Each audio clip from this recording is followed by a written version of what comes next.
Bismillahirrahmanirrahim. Alhamdulillah wassalatu wassalamu ala Rasulillah. Amma ba'd.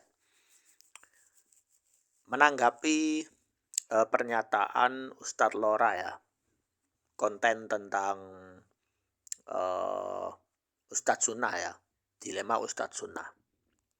Orang-orang awam kalau nonton konten itu nggak paham, mereka akan bingung ya. Lalu kesannya ayo kita bersatu. Tetapi mereka sendiri tidak menjelaskan ilmu atau kandungan ilmu itu sendiri. Karena apa? Karena ilmu hanya menyebar di antara mereka saja. Nah, sedangkan orang awam yang penting kamu harus taklid ikut ustadz. Kalau enggak atau kalau tidak bermadhab maka madhabmu adalah madhab setan gitu ya kan. Nah ini tidak berlaku di zaman sekarang. Zaman sekarang ini adalah zaman keterbukaan informasi. Jadi yang namanya ilmu itu harus menyebar di kalangan orang-orang yang tidak paham tentang ilmu. Ya, bukan untuk dipamerkan atau disembunyikan begitu saja. Ya.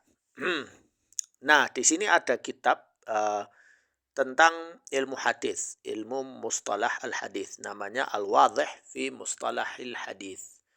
Ya, karya Dr. Abdul Aziz Abdullah bin Muhammad Asy-Syaikh ya. Jadi beliau itu seorang ustadz ya di Universitas Al-Imam Muhammad bin Saud ya.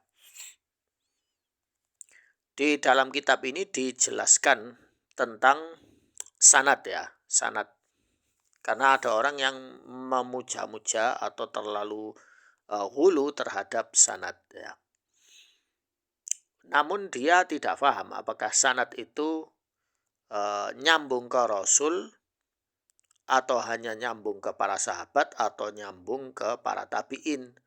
Atau mungkin sanad itu hanya nyambung kepada para khalaf ya, bukan para salaf ya. Di dalam kitab ini, nah pada halaman 75. Nah, jadi terbagi ya. Terbagi atas dalam segi sanad itu ada tiga level. Yang pertama hadis marfu' ya, kadang kalian kan dengar hadis ini marfu' ya. Kemudian ada hadis mauquf ya. Kemudian ada hadis maqtu' ya. Ada marfu', mauquf, maqtu' ya. Namun kebanyakan dai di Indonesia itu mereka tidak mau menjelaskan ini marfu, mauquf ya. Sebagian lain bilang marfu gitu. Ya, namun kebanyakan mereka tidak ngomong ini hadisnya marfu, mauquf atau maqtu ya. Nah, apa maksudnya? Aqsamul hadis bi'tibar ma yantahi ilaihi isnad. Yantahi di sini ini maksudnya apa? Jadi akhir dari jalur isnad itu. Jadi ibarat jalur kereta, ujung rel kereta ini berakhir di stasiun mana ya. Jadi kalau sudah sampai ujung itu berarti sudah tidak ada terusannya lagi. Nah, itu terbagi menjadi tiga. Yang pertama hadis marfu, al-marfu, hadisul marfu, yaitu hadis marfu ya.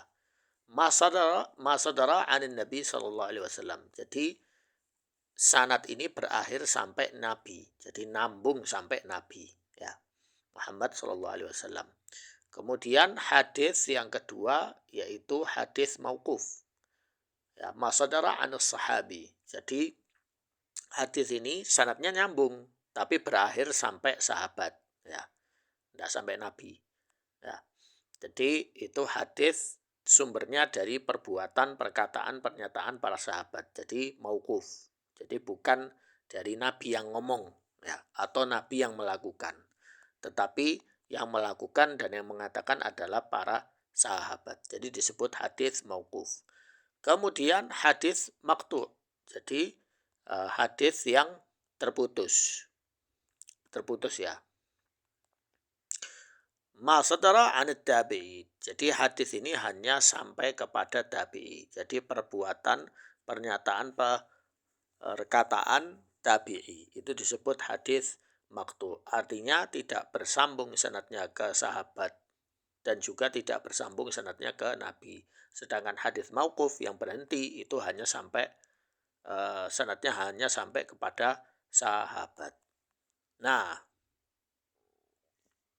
Kemudian bagaimana cara mengetahui hadis itu marfu, mauquf atau maqtu'? Yang pertama arrawi an tabi'i, dari tabi'i. Jadi perawi ini dari tabi'in, ya. Kemudian tabi'i, ya. Kemudian at-tabi'i, kemudian as-sahabi, kemudian sampai nabi. Ini namanya hadis marfu, ya. Dari tabi'i, kemudian tabi'i, kemudian kemudian sampai sahabat, kemudian sampai nabi. Ini disebut marfu', ya. Jadi derajat yang paling tinggi, hadis yang paling tinggi derajatnya. Kemudian yang kedua, level kedua yaitu al-mauquf, ya. Ar-rawi diriwayatkan dari tabi'i, kemudian tabi'i, kemudian tabi'i, kemudian sampai sahabat, berhenti sampai situ sanadnya. Kemudian yang ketiga adalah al-maqtu', yang terputus. Diriwayatkan dari ar-rawi min tabi'i. Dari tabi'i, kemudian tabi'i, dan sampai tabi'i saja. Nah, kalau ada orang yang bilang, ini dari, misalnya dia bilang, saya mimpi Nabi, lalu Nabi nyuruh saya begini dan begitu dan begitu. Itu mereka keluar dari kaedah 3 kaedah ini. Kenapa? Karena tasyri' itu mensyariatkan sesuatu, baik itu wajib, sunnah, ya. Tasyri' itu hanya 2 hal ini, yaitu apakah dia wajib atau sunnah.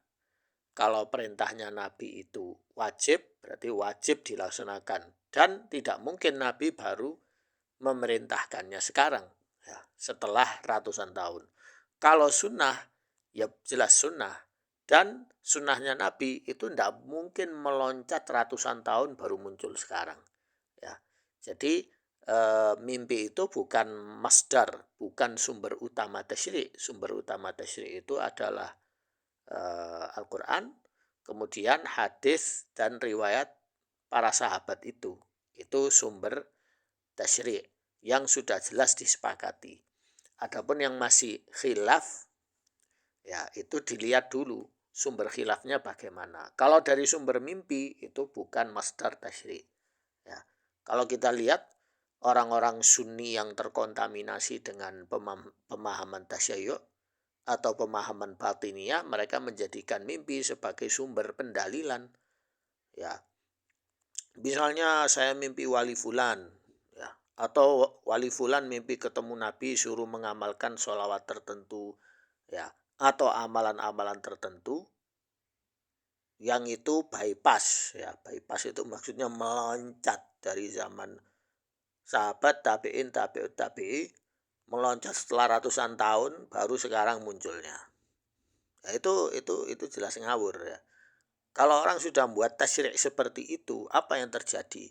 Kebid'ahan semakin merajalela dan sunnah semakin dipendam. Ketika orang mengamalkan sunnah malah dihina, malah disebut dengan sebutan yang tidak semestinya. Sekian dari saya, semoga bermanfaat.